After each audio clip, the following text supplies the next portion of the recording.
అలాంటి సిచ్యువేషన్ లైఫ్లో రాదేమో. రాదు. అలాంటి సిచ్యువేషన్ రాకూడదు కూడా ఎవరికి, అలాంటి సిచ్యువేషన్. మీరు అలా వెళ్ళారు, నేను కౌంటర్లో కూర్చున్నాను. ఎవరు 2-3 వీళ్ళు వస్తున్నారు, వచ్చి ఆ దేవుడిని అలా చూస్తున్నారు. మనం ఏమనుకుంటాం, అటు చూస్తున్నారేమో అని మేము అనుకుని అలా ఏమన్నా ఆర్డర్ చెప్తారేమో అని నేను చూస్తున్నాను. ఆయన ఏమీ ఉండలేదు, అలాగే చూస్తున్నారు. ఏం కావాలి సార్ అని నేనే ఇంకెళ్ళి అడిగాను. దీని గురించి టీవీలో వస్తుంది, మీరు చూడలేదా అని అడిగాను. ఫోన్ ఖాళీ లేదు, వరుస ఫోన్లు.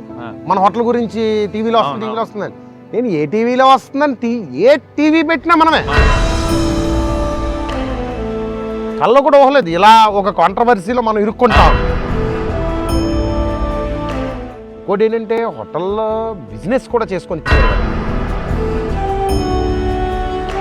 వెంకటేశ్వర స్వామి దగ్గర ఆపేసి ఉరే తీరా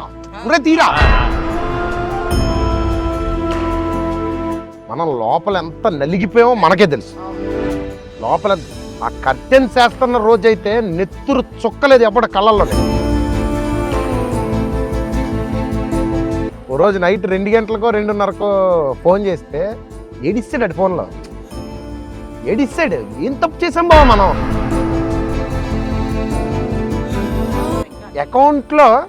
నా అకౌంట్లో 100 రూపాయలు లేని రోజు కూడా చూశాను.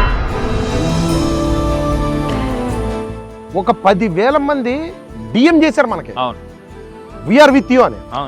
వాళ్ళందరూ మనకు ఒక మోరల్ సపోర్ట్ కింద ఉంటున్నారు. ఒక 60-65 సంవత్సరాలు 70 సంవత్సరాలు పెద్ద వాళ్ళు వచ్చి మీరేం భయపడకండమ్మా మేమందరం ఉన్నాం. ఆ అద్దాల్లోంచి పామాయిల్ తోట కనపడ్డాం. అదే పామాయిల్ తోట కనపడ్డాం, హ్యాపీగా ప్లెజెంట్గా భోంచేసి వెళ్ళడం.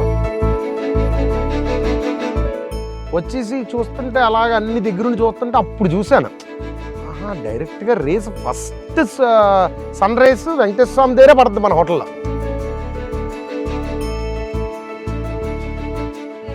ఏదైనా మంచిగా జరుగుతుంది అన్నట్టుగా ఆయనే నడిపించారు కరెక్ట్గా మన.